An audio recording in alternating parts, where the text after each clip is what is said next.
এই যে ছুরি নিয়ে নিয়েছি, চলো বেরিক গাছটা কেটে নিই। আশা করি আমার মতো বাচ্চা সবার বাড়িতেই আছে।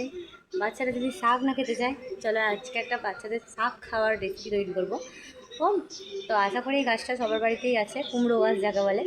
তো চলো তাই থেকে কটা পাতা তুলে নিয়ে তোমাদের দেখাই আমি কীভাবে আমার মেয়েকে ওই শাকটা রান্না করে দিই, সে মানে ভালোভাবে খেয়ে নেয়। ঠিক আছে,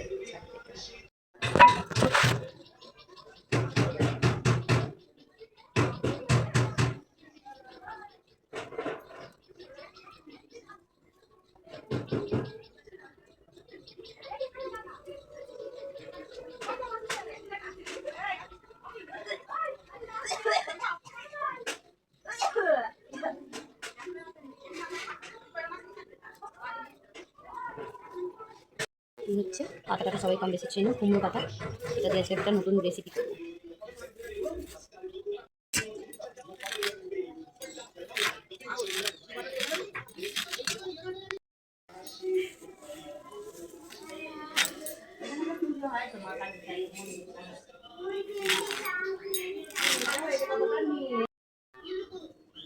সেই যে দুটো পিস দেখতে পেয়েছি, নিয়ে নিলাম।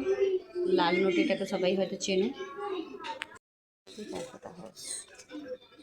শাকগুলো এবার ধুয়ে নিই, শাকটা ভালো করে ধুয়ে নিই।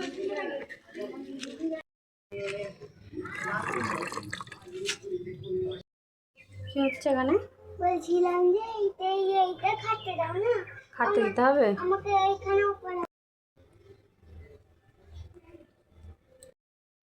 আনাজের দাম কমে গেছে তো।